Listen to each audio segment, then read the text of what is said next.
టాలీవుడ్ వివాదాస్పద దర్శకుడు రామ్ గోపాల్ వర్మ గురించి ఎంత చెప్పినా తక్కువే. ఆయన తీస్తున్న సినిమాల కంటే ఆయన చుట్టూ ఉండే వివాదాలు ఎక్కువే.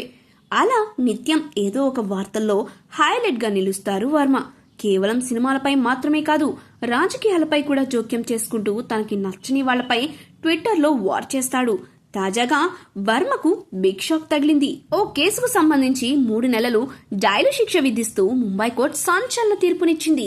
ఇంతకీ ఆ కేసేంటో, వర్మకు 3 నెలల తర్వాతైనా బెయిల్ వస్తుందా అన్న వివరాల గురించి ఇప్పుడు తెలుసుకుందాం. వర్మ చెక్ బౌన్స్ కు సంబంధించి 6 ఏళ్ల కిందటి కేసులో విచారణ సందర్భంగా ముంబైలోని అంధేరి మెజిస్ట్రేట్ కోర్టు ఈ తీర్పునిచ్చింది.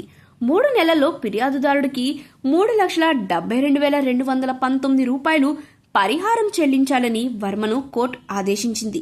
పరిహారం చెల్లించని పక్షంలో మరో 3 నెలలు సాధారణ జైలు శిక్ష అనుభవించాల్సి ఉంటుందని కోర్టు స్పష్టం చేసింది.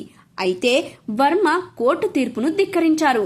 దీని గురించి అసలు పట్టించుకునే లేదని తెలుస్తుంది. దాంతో వర్మపై ఆగ్రహం వ్యక్తం చేసిన కోర్టు అతనికి కఠిన శిక్ష విధించాలని నిర్ణయించుకుంది. ఈ క్రమంలోనే వర్మకు 3 నెలలు జైలు శిక్ష విధించాలని సంబంధిత అధికారులను కోర్టు ఆదేశించింది. 2018లో రామ్ గోపాల్ వర్మపై ఈ చెక్ బౌన్స్ కేసు నమోదైంది. మహేష్ చంద్ర మిశ్రా అనే వ్యక్తి శ్రీ అనే కంపెనీ పేరుతో రామ్ గోపాల్ వర్మపై పోలీసులకు ఫిర్యాదు చేశాడు. అయితే ఈ కేసులో అప్పటి నుంచి వర్మ ఒక్కసారి కూడా కోర్టుకు హాజరు కాలేదు. ఈ క్రమంలో తాజాగా కోర్టు ఆయనపై తీవ్ర ఆగ్రహం వ్యక్తం చేసింది. నాన్ బెయిలబుల్ వారెంట్ జారీ చేసింది. ఇక వర్మ సినిమాల విషయానికి వస్తే శివ, సత్య, రంగీలా, కంపెనీ, సర్కార్ వంటి చిత్రాలతో స్టార్ డైరెక్టర్ గా ఎదిగిన వర్మ ఆ తర్వాత తనదైన మార్కును కొనసాగించలేకపోయారు. ఈ క్రమంలో వర్మ ఓ కీలక నిర్ణయం తీసుకున్నారు. గత కొంతకాలంగా తాను తీస్తున్న సినిమాల పట్ల పశ్చాత్తాపం వ్యక్తం చేసిన వర్మ ఇక నుంచి తన స్థాయి తగ్గ సినిమాలు చేస్తానని ప్రకటించారు.